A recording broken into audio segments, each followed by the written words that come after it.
Jesus is still doing what he was doing, and Jesus always was showing compassion.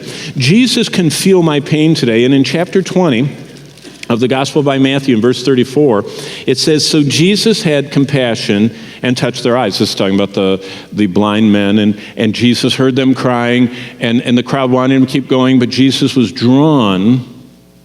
Jesus is always drawn when people cry out for him.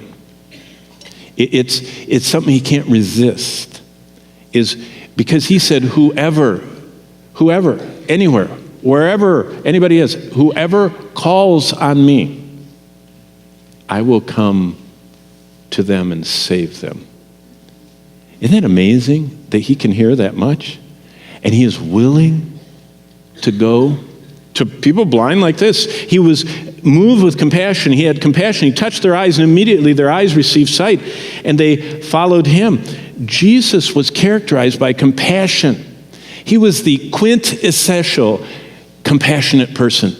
When he saw people, he was moved. When we see people that are oozing with leprous sores, or blind, or smelly, or desperate, usually, we look down and say, "Oh, don't have enough time for that." We keep going.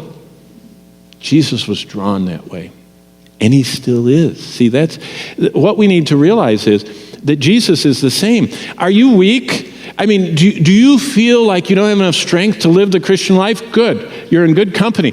He understands. He looks on you with compassion. Jesus is drawn to weakness. He said that when we're weak, that's when he is what? Strong. See, we're strong too much. And we go in our own strength till we crash. And Jesus said, "Are you weak and heavy laden, cumbered with a load of care?" He wants to be compassionate, like the hymn writer said. Are you afraid?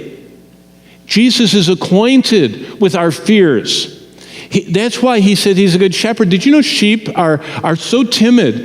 They're frightened. If they're in the presence of their enemies, they can't even eat, because they're too afraid to eat.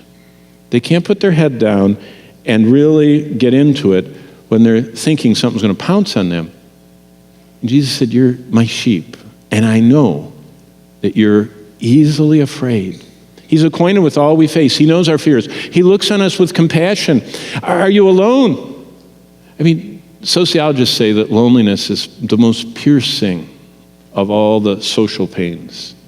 Loneliness. Loneliness because we're excluded. Loneliness because we're ostracized. Loneliness because we're different. Loneliness because of whatever. But loneliness, people ache with loneliness. He feels that. Do you know why? He had the ultimate loneliness experience. As he hung on the cross and my sins and your sins were placed on him, God rejected him and turned away from him. Because that's what God does. God has to turn away and consign all who die in their sins to be forever paying for those sins, and that they are excluded from his glorious and never-ending pleasure presence. They're turned back and away forever. And that's what he did to Jesus. Jesus suffered an eternity of being forsaken. That was the first verse we looked at Friday night. My God, why hast thou what? Forsaken me. Why did God forsake Jesus? So God wouldn't have to forsake all who put their hope and trust and faith in the one who's forsaken for them. He is compassionate.